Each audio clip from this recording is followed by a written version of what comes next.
ನಮಸ್ಕಾರ. ಜೀವನ ಅಂತಕ್ಕಂಥದ್ದು ಒಂದು ಅದ್ಭುತವಾದ ವಸ್ತು. ಇದಕ್ಕೆ ಆದಿ ಅಂತ್ಯ ಇಲ್ಲದ್ದು. ಇದನ್ನು ಬಾಳಬೇಕು, ಚೆನ್ನಾಗಿ ಬಾಳಬೇಕು, ಚೆನ್ನಾಗಿ ಬಾಳನ್ನು ಅನುಭವಿಸಬೇಕು. ಆದರೆ ಇಂಥ ಒಂದು ಬಾಳಿನ ಲೋಕದಲ್ಲಿ ಈ ಜೀವನ ಅನ್ನುವುದಕ್ಕೆ ನೂರಾರು ಕೀಟಲೆಗಳು, ನೂರಾರು ಕೀಟಗಳು, ನೂರಾರು ಅಡ್ಡಿ ಆತಂಕಗಳು ಇವೆಲ್ಲವೂ ಇದ್ದದ್ದೇ. ಜನ್ಮತಃ ಜೀವನಕ್ಕೆ ಇದು ಅಂಟಿಕೊಂಡು ಬಂದದ್ದೇ. ಆದರೆ ಇವೆಲ್ಲವನ್ನು ಎದುರಿಸಬೇಕು, ಇವೆಲ್ಲವನ್ನು ಮೀರಬೇಕು. ತದನಂತರದಲ್ಲಿ ಇವೆಲ್ಲವನ್ನು ಗೆದ್ದು ಜೀವನವನ್ನು ಅನುಭವಿಸಬೇಕು. ಆ ಅನುಭವಿಸುವುದಕ್ಕೆ ಹಾಸ್ಯ ಮನೋಭೂಮಿಕೆಯ ಮೂಲಕ ಜೀವನದಲ್ಲಿ ಮನಸ್ಸನ್ನು ಭಾರ ಮಾಡಿಸಿಕೊಳ್ಳದಲೇ ಹೃದಯವನ್ನು ಹಗುರ ಮಾಡಿಸಿಕೊಳ್ಳುವುದೇ ಹಾಸ್ಯದ ಮೂಲಕ ಮೃದುಚಾಲಕನಾಗಿ ನಮಗೆ ಮಾರ್ಗದರ್ಶಿಯಾಗತಕ್ಕಂತಹ ಆ ಒಂದು ಹೃದಯದ ಅದರೊಳಗಿನ ಆ ಬೆಳಕು, ಅವನೇ ನಮ್ಮ ಮಾನಿಟರ್. ಅಂಥ ಬೆಳಕಿನ ಮಾನಿಟರನ್ನು ನಾವು ನೀಟಾಗಿ ಅವನ ಮಾರ್ಗದರ್ಶನದ ಮೂಲಕ ಹೆಜ್ಜೆ ಇರಿಸಿದ್ದೇ ಆದರೆ ಖಂಡಿತ ನಮ್ಮ ಜೀವನದಲ್ಲಿ ಸುಖತೆ ಅನ್ನತಕ್ಕಂಥದ್ದು ಲಭ್ಯವಾಗಿಯೇ ಆಗುತ್ತೆ. ಸಮಾಧಾನ ಅಂತಕ್ಕಂಥದ್ದು ಸಿಕ್ಕಿಯೇ ಸಿಗುತ್ತೆ. ಸಂತೋಷ ಅಂತಕ್ಕಂಥದ್ದು ಪಡೆದೇ ಪಡೆಯುತ್ತೇವೆ. ಸಂತೃಪ್ತಿ ಅನ್ನತಕ್ಕಂಥದ್ದು ಅನುಭವಿಸುತ್ತೇವೆ ಅನ್ನುವ ಮಾತು ಸತ್ಯ ಎನ್ನುವುದಕ್ಕೆ ಕ್ಲಾರಿಯನೇಟ್ ವಿದ್ವಾಂಸರಾದಂತಹ ರಾಯಚೂರಿನ ಸಮೀಪದ ಕರ್ನಾಟಕದ ಭಾರತದ ಅಂತಾರಾಷ್ಟ್ರೀಯ ಪ್ರತಿಭೆಯಾದಂತಹ ವಡವಾಟಿ ಶ್ರೀ ನರಸಿಂಹಲೋಮರು ಅವರ ಜೀವನದ ಆ ಒಂದು ಯಶೋಗಾತಿಯ ಮಜಲಗಳನ್ನು ನಾವು ಕೇಳಿಕೊಂಡು ಬಂದಿದ್ದೇವೆ. ಅವರು ಹೇಳುತ್ತಾರೆ, ಜೀವನದಲ್ಲಿ ಯಾವತ್ತೂ ಯಶಸ್ಸು ಸಾಧಿಸಬೇಕಾದರೆ ಅನೇಕ ಕಷ್ಟ ನಷ್ಟಗಳನ್ನು ನಾವು ಅನುಭವಿಸಲೇಬೇಕು. ಅದೆಲ್ಲವನ್ನು ಮೀರಿ ಹೆಜ್ಜೆ ಇಡುವುದಕ್ಕೆ ಪ್ರಯತ್ನಿಸಿದರೆ ಖಂಡಿತ ಯಶಸ್ಸು ಸಾಧ್ಯ ಅನ್ನುವುದಕ್ಕೆ ನನ್ನ ಬದುಕೆ ನನಗೆ ಉದಾಹರಣೆ ಎನ್ನುತ್ತಾರೆ. ವಿನಮ್ರ ಮನೋಭೂಮಿಕೆಯ ಈ ಮಹಾನುಭಾವ ನಿಗರ್ವಿ, ಈ ಮಹಾನ್ ಕಲಾವಿದ ಹೇಳುತ್ತಾರೆ, ಸಂಗೀತದಲ್ಲಿ ನಿಮ್ಮ ಆ ಸಂಗೀತ ಜೀವನದಲ್ಲಿ ಮರೆಯಲಾಗದ ಕ್ಷಣಗಳು ಯಾವುದು ಅಂತ ಹೇಳಿದಾಗ ಅವರು ಹೇಳುತ್ತಾರೆ, ತಾವು ಪ್ರೀತಿಯಿಂದ ನುಡಿಸ್ತಾ ಇದ್ದಂತಹ 30 ವರ್ಷಗಳಿಂದ ತನ್ನ ತುಟಿಯಲ್ಲಿಟ್ಟುಕೊಂಡು ಲಾಸ್ಯ ಮಾಡಿಸುತ್ತಿದ್ದಂತಹ ಕ್ಲಾರಿಯೋನೆಟ್ ವಾದನ ಕಳೆದು ಹೋದದ್ದು. ಅದು ಒಂದು ಕಡೆ ಕಳೆದು ಹೋಯಿತು. ಎಲ್ಲಿ? ಕೊಟ್ಟೂರಿನ ಒಂದು ಕಾರ್ಯಕ್ರಮದಲ್ಲಿ ಅಲ್ಲಿ ಹೋದಾಗ ಕೊಟ್ಟೂರಿನಲ್ಲಿ ಕಾರ್ಯಕ್ರಮ ನಡೆಸಿ ಇಟ್ಟು ಯಾರೋ ಬಳಿಯೋ ಮಾತಾಡಿ ಎದ್ದು ಬರುವಾಗ ಹೇಗೆಯೋ ಕಣ್ತಪ್ಪಿ ಹೋಯಿತು. ಅದು ದೊರಕಲೇ ಇಲ್ಲ. ಅವತ್ತಿಂದ ನಾನು ಖಿನ್ನನಾಗಿದ್ದೆ. ತದನಂತರಕ್ಕೆ ಅದು ಇಂಥವರ ಬಳಿ ಇದೆ ಅನ್ನತಕ್ಕಂತಹ ಒಂದು ಅಂಶ ಕಿವಿಗೆ ಬಿತ್ತು. ಅದರ ಜಾಡ್ ಹಿಡಿದು ಹೋದಾಗ ಆ ವ್ಯಕ್ತಿ ಬೇರೆ ಯಾರೂ ಅಲ್ಲ, ಬ್ಯಾಂಡ್ ಸೆಟ್ ವಾದಕ. ಅವನದನ್ನು ಪಡೆದುಕೊಂಡಿದ್ದ. ಇವನು ಪಡೆದುಕೊಂಡದ್ದು ಕೂಡ ಬೇರೊಬ್ಬರಿಂದ. ಆ ಬೇರೊಬ್ಬರಿಂದ ಪಡೆದುಕೊಳ್ಳುವುದಕ್ಕೆ ಇವನು ತೆತ್ತ ಹಣ ಇವನ ಹೆಂಡತಿಗೆ ತಾನು ಪ್ರೀತಿಯಿಂದ ಮಾಡಿಸಿಕೊಟ್ಟಿದ್ದಂತಹ ಮೆಚ್ಚಿನ ಓಲೆ. ಆ ಓಲೆಯನ್ನು ಹಿಂತಿರುಗಿ ಪಡೆದು ಒತ್ತೆಗಿಟ್ಟು ಈತ 1000 ರೂಪಾಯಿಯನ್ನು ಕೊಟ್ಟು ವಾದ್ಯವನ್ನು ಪಡೆದಿದ್ದ. ಆತನಿಗೆ ಹೋಗಿ ನಾನು ನನ್ನ ಕ್ಲಾರಿನೆಟ್ ವಾದನದ ಮೇಲೆ ಇರತಕ್ಕಂತಹ ಪ್ರೀತಿ, ಪ್ರೇಮ, ಅದರ ಮೇಲೆ ಇಸ್ಕೊಂಡಿರ್ತಕ್ಕಂಥ ಭಕ್ತಿ, ಶ್ರದ್ಧೆ, ಅದರ ಮೇಲಿರತಕ್ಕಂತಹ ಒಡನಾಟವನ್ನು ಆತನಿಗೆ ತಿಳಿಸಿದೆ. ಆ ವ್ಯಕ್ತಿಗೆ ಇದು ಇಷ್ಟೇ ಅಲ್ಲಪ್ಪ, ಇದು ನನ್ನ ಜೀವ, ಇದು ನನ್ನ ಜೀವ ಅಂತ ಹೇಳಿದೆ.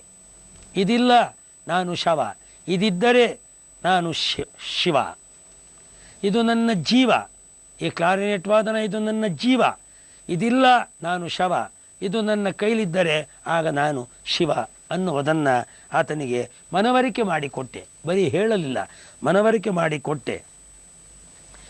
ನಾನು ಮನವರಿಕೆ ಮಾಡಿಕೊಟ್ಟು ತದನಂತರದಲ್ಲಿ ಆತನಿಗೆ 2000 ರೂಪಾಯಿ ಸಂಭಾವನೆಯನ್ನು ಅವನಿಗಿರಿಸಿದೆ. ಆತ ಸಂತೋಷದಿಂದ ನನ್ನ ಕೈಗೆ ಆ ವಾದ್ಯವನ್ನು ಹಿಂತಿರುಗಿಸಿದ. ಅದನ್ನು ಪಡೆದುಕೊಂಡೆ. ಆಮೇಲೆ ಕೊಟ್ಟೂರು ದೇವಸ್ಥಾನದಲ್ಲಿ ಮೈ ಮರೆತು ಕ್ಲಾರಿಯೋನೆಟನ್ನು ಅಲ್ಲಿಯೇ ನುಡಿಸಿದೆ. ಎಲ್ಲಿ ಕಳೆದುಕೊಂಡಿದ್ದೆನೋ ಅದೇ ಊರಿನಲ್ಲಿ ಆನಂತರಕ್ಕೆ ದೇವಸ್ಥಾನದಲ್ಲಿ ಕುಳಿತು ಕೊಟ್ಟೂರೇಶ್ವರನ ಮುಂದೆ ನುಡಿಸಿದೆ. ಆ ಕ್ಷಣವನ್ನು ಯಾವತ್ತೂ ಮರೆಯಲಾರೆ. ಎಲ್ಲಿ ನನ್ನ ಜೀವ ಕಳೆದು ಹೋಗಿತ್ತೋ, ಆ ಕಳೆದು ಹೋದ ಜೀವ ಎಲ್ಲಿ ಸಿಕ್ಕಿತೋ, ಸಿಕ್ಕಿದಂಥ ಜಾಗದಲ್ಲಿಯೇ ತನ್ನ ಜೀವ ಅಂತ ಹೇಳಿದರೆ ಇದೆ, ಇದಿಲ್ಲ ನಾನು ಇದಿದೆ, ಈಗ ಇದೆ ನನ್ನ ಜೀವನ ಅಂತ ಹೇಳಿ ಆ ದೇವಾಲಯದಲ್ಲಿ ನುಡಿಸಿದೆ. ನನ್ನ ಜೀವನದಲ್ಲಿ ಮರೆಯಲಾಗದ ಸಂಗತಿ ಯಾವುದು ಅಂತ ಕೇಳಿದರೆ ನೋಡಿ ಇದೆ, ಕಳೆದ ಹೋದ ವಸ್ತು ಮತ್ತೆ ಮರಳಿ ಪಡೆದು ತದನಂತರದಲ್ಲಿ ಅದಕ್ಕೆ ಉಸಿರು ತುಂಬುತ್ತಾ ನನ್ನ ಜೀವ ಚೈತನ್ಯವನ್ನು ಅದರಲ್ಲಿ ಲಾಸ್ಯವಾಡಿಸಿ ಎಲ್ಲಿ ಕಳೆದು ಹೋಗಿತ್ತೋ ಅದೇ ಜಾಗದಲ್ಲಿ ನಾನು ಮತ್ತೆ ಕೂಡುವ ಹಾಗೆ ಮನಸ್ಸುಗಳನ್ನು ಕೂಡಿಸಿ ರಾಗಲಹರಿಯನ್ನು ಹರಿಸಿಸಿದನಲ್ಲ. ಕೇಳಿದ ಕಿವಿಗಳು ಸಂತಸಪಟ್ಟವಲ್ಲ, ಶಹಬ್ಬಾಷ್ ಎಂದರಲ್ಲ, ಬೆನ್ನು ತಟ್ಟಿದರಲ್ಲ, ಹೃದಯಕ್ಕಿದ್ದ ವೇದನೆ ಕಳೆಯಿತು, ಹೃದಯ ಸಮಾಧಾನಗೊಂಡಿತು. ಅದು ನನ್ನ ಜೀವನದ ಅಪೂರ್ವ ಕ್ಷಣ ಎನ್ನುತ್ತಾರೆ. ಒಂದೊಂದು ಘಟನೆಯೂ ಕೂಡ ಜೀವನದಲ್ಲಿ ಹೇಗೆ ಪಾಠ ಮಾಡುತ್ತೆ ಎನ್ನುವುದನ್ನು ನಾವು ಅರ್ಥ ಮಾಡಿಕೊಳ್ಳಬೇಕು. ಬಾಳಿಗೊಂದು ಬೆಳಕು ಅಂತ ಹೇಳಿದರೆ ಇಂಥ ಸಂಗತಿಗಳೇ, ಬೇರೇನೂ ಅಲ್ಲ. ನೋಡಿ, ಅದನ್ನು ಹೇಳಿ ಮತ್ತೊಂದು ಮಾತು ಹೇಳುತ್ತಾರೆ. ಈ ಸಂದರ್ಭ ನಾನು ಮರೆಯಲಾರೆ. ಅದೇ ರೀತಿ ಮೊನ್ನೆ ನಡೆದ ಲಾಸ್ ಏಂಜಲೀಸ್ನಲ್ಲಿ ನಡೆದ ಅಂತಾರಾಷ್ಟ್ರೀಯ ಸಮ್ಮೇಳನದಲ್ಲಿ ಕ್ಲಾರಿಯೋನೆಟ್ಟನ್ನು ನುಡಿಸಲು ನನಗೆ 40 ನಿಮಿಷಗಳ ಕಾಲಾವಕಾಶ ಕೊಟ್ಟಿದ್ದರು. ಆಗಲಿ ಎಂದುಕೊಂಡು ಯಮನ್ ಕಲ್ಯಾಣ ರಾಗದಲ್ಲಿ ಆಲಾಪ ಆರಂಭಿಸಿದೆ.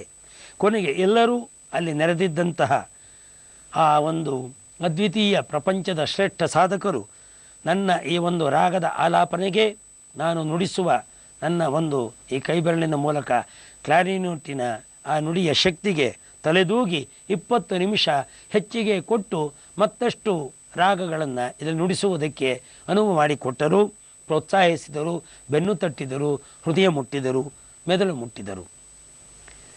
ಅದು ಕೂಡ ಎಷ್ಟು ಜನ ಇದ್ದರು ಗೊತ್ತೇ?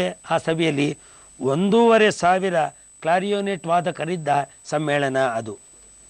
ಅಂಥ ಜಾಗದಲ್ಲಿ 20 ನಿಮಿಷ ನನಗೆ ಹೆಚ್ಚಿಗೆ ಅವಕಾಶವನ್ನು ಕೊಟ್ಟು ತಲೆದೂಗಿ ಮತ್ತಷ್ಟು ಕೇಳಬೇಕು ಎಂದು ಅವರು ಕಾರ್ಯಕ್ರಮವನ್ನು ಮುಂದುವರಿಸಿ ಎಂದಾಗ ನನ್ನ ಎದುರಿನಲ್ಲಿದ್ದ ಸ್ತೋತ್ರಗಳ ವದನದಲ್ಲಿ ನನಗೆ ಶಾರದೆಯೇ ನರ್ತಿಸುತ್ತಿದ್ದಾಳೆ ಅನ್ನುವ ಒಂದು ಸಾದೃಶ್ಯವನ್ನು ನನ್ನ ಬದುಕಿನಲ್ಲಿ ಕಂಡುಕೊಂಡೆ ಎಂದರು. ಬಾಳು ವೀಣಾಪಾಣಿ, ಬಾಳು ಬ್ರಹ್ಮನ ರಾಣಿ, ಗಾನಗೈ ಹೇಳು ಓ ಭಾವಗಂಗಾ ವೇಣಿ, ನಂದನದಿ ತುಂಬಿಯೋಂಕೃತಿ ತುಂಬಿ ಮೊರೆವಂತೆ ಬೋಲ್, ಕರ್ನಾಟಕ ಜನದ ಕರ್ಣವೀಣಾ ತುಂಬಿ ನಿನ್ನ ವಾಣಿಗೆ ವಿಕಂಪಿಸಿ ಝೇಂಕೃತಿಯ ಬೀರಿ, ರಸದ ನವನೀತಮಂ ಹೃದಯದಿ ಮತಿಸುವಂತೆ, ಗಾನಗೈ ಹೇಳುಗೋ ಭಾವಗಂಗಾವೇಣಿ, ತೀಡಿದರೆ ನಿನ್ನುಸಿರ್ ಮದ್ದಿಗೆ ಕಿಡಿತಗಳ್ದು ಹೊಮ್ಮು ಒಂದದಿ ಜ್ಯೋತಿ ಜಡವೆ ಚಿನ್ಮಯವಾಗಿ ಚಿಮ್ಮಿದ ಪುದೈ, ಮುಟ್ಟಿದರೆ ನಿನ್ನ ಮೈ ರಾಮಾಂಗ್ರಿಗೆ ಸೋಂಕಿ ಕಲ್ಲು ಕಡುಚಲ್ವ ಪೆಣ್ಣಾಗಿ ಸಂಭವಿಸಿದೋಲ್, ಕಲಾಪಂಕಜಿಂಕೆಂಗೊಳಿಪುದೈ, ಭುವನ ಮನ ಮಮ್ಮೋಹದಿಂದಪ್ಪಿ ಸೆಳೆದು ನಿನ್ನ ಕೈಪಿಡಿಯೇ ಕಬ್ಬಿಣದಿಂದ ಪೊರಸೂಸಿದ ಪುದಂ ಕಬ್ಬಿನ ರಸಂ, ಮಂತ್ರಮಯೀ ನೀನ್ ಬಡಿಯೇ ಬಂಡೆಯನ್ ನೀರಿನೊಳ್ ಬುಗ್ಗೆಯಂ ಹೊಮ್ಮಿ ಚಿಮ್ಮುವುದಲ್ತೆ ಮುತ್ತು ಚಿಪ್ಪು ಒಡೆವಂತೆ ಬೊಲ್, ರಸಚಿತ್ತಪೋಬಲಕ್ಕೆಲ್ಲ ತಾನೊಳೆದೆಪ್ಪೇಳ್ ಕಲಾಲಕ್ಷ್ಮಿ, ಕೃಪೆಗೈ ತಾಯೇ ಕೃಪೆಗೈ ತಾಯೇ ಕೃಪೆಗೈ ತಾಯೇ ಅಂತ ಕುವೆಂಪರವರು ರಾಮಾಯಣ ದರ್ಶನದಲ್ಲಿ ಏನು ಸರಸ್ವತಿಯನ್ನು ಆವಾಹಿಸಿಕೊಳ್ಳುವುದಕ್ಕಾಗಿ ಮಂತ್ರ ನುಡಿದರು, ಕನ್ನಡ ಮಂತ್ರವನ್ನು ಅವರು ಪುಟಿಸಿದರು. ಅಂತಹ ಒಂದು ಅದ್ಭುತವಾದಂತಹ ಮಂತ್ರದ ನುಡಿಶಕ್ತಿಯ ಪ್ರಾರ್ಥನೆಯ ಮೂಲಕ, ಆ ಒಂದು ಭಾವದ ಇಂಗಿತಾರ್ಥದ ಮೂಲಕ ಸಂಗೀತ ಕ್ಷೇತ್ರದಲ್ಲಿ ರಾಯಚೂರಿನ 5 ಕಿಲೋಮೀಟರ್ ದೂರದ ವಡವಾಟಿ ಗ್ರಾಮದ ಅದ್ವಿತೀಯ ಕ್ಲಾರಿಯೋನೆಟ್ ವಾದಕರಾದಂತಹ ಶ್ರೀ ನರಸಿಂಹಲು ಅವರು ಅಂತಾರಾಷ್ಟ್ರೀಯ ಸಮ್ಮೇಳನದಲ್ಲಿ, ಅದು ಲಾಸ್ ಏಂಜಲೀಸ್ನಲ್ಲಿ 1500ಕ್ಕೂ ಹೆಚ್ಚು ಕ್ಲಾರಿಯೋನೆಟ್ ವಾದಕರು ಕುಳಿತಿದ್ದಂಥ ಸಭೆಯಲ್ಲಿ ಅವರೆಲ್ಲರೂ ತಲೆದೂಗುವಂತೆ ಇವರು ತಮ್ಮ ವಾದನದಿಂದ ಅವರ ಕಿವಿಗೆ ಸೊದೆಯಾಗಿಸಿ ಇವರ ರಾಗದಿಂದ ಮನಕ್ಕೆ ಸಂತರ್ಪಣವಾಗಿಸಿದರಲ್ಲ.